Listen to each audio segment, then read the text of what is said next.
Abdurrahman here from Too Old to Start on a beautiful Jummah day here in Dakar, Senegal. As you guys know, I've been diligently doing this sugar fasting now for 16 days. And I've been pretty strict most of the time in being just on fruit. On a few of those days, I've sometimes had sort of candies and kind of Haribo type of things. I've intermixed also some sugar water, mainly when I'm training, but not in addition. And I've hit stool city, so I'm interested as to why. Now I'm just a very regular 46-year-old guy, formerly pretty athletic. I did play a good level of sport, but that was so many years ago that I don't think it counts anymore. And over the years, of course, the weight has creeped on, and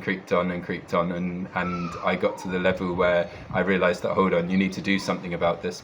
There's several measurements, but one of them is if your waist is 50% of your height, or under, you're out of risk.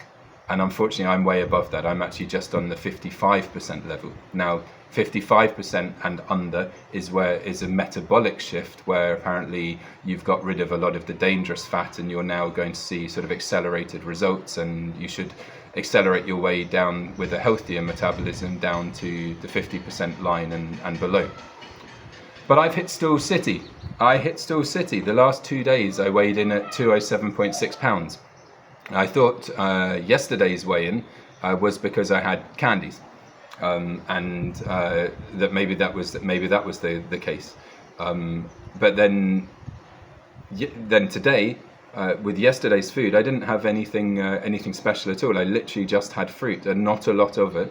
I did have a pretty late evening meal of fruit, but it was just fruit, mandarins, mango, that kind of thing. So why the stool city is the question. Now I'm sort of asking these just as general observations with doing this fasting approach.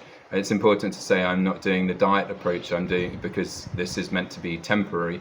I will migrate to something that's called a diet in due course. This is just straight fasting. So what should be happening, if you listen to people like Cole Robinson, is that every day the scale should be going down, especially if you just stick to fruit. So why isn't it? Is the question. Is it, no disrespect intended, because I'm not Mark Bell and I'm not on performance enhancing drugs? I mean, the only steroid I've ever taken is hydrocortisone cream for a rash.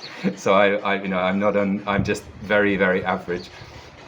Is it because, unlike say Cole Robinson and a lot of these guys, they started leaner? And so their metabolisms are already pretty fast, and so then when they add the sugar, the metabolism gets moving really quickly.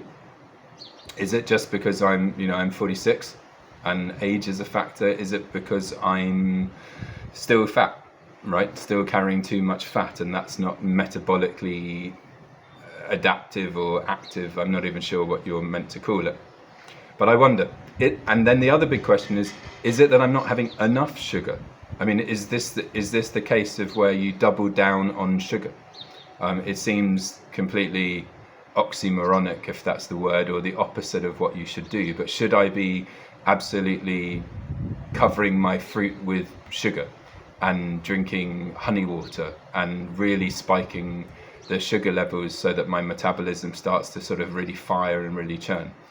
It's interesting. I'm literally just sharing this as a sort of a public brain dump as to what might be going on. If anybody is following me and interested in this journey of the very average guy doing it, maybe some of the answers that we come up with together would be useful for other people. So if you can drop them in the comments, that would be great. If you like and subscribe and all of those things, that's also nice. But yeah, I'm diligently weighing myself every day. I'm doing a waist-in every Wednesday, and I'm sharing all the food that I eat on the channel so that I can hopefully help some people who are also thinking about sugar fasting. But this isn't meant to happen, and it's happening. So if any of you have any feedback or any comments, or you've experienced the same thing and you worked out how to shift things, I'd love to know. Please let me know in the comments.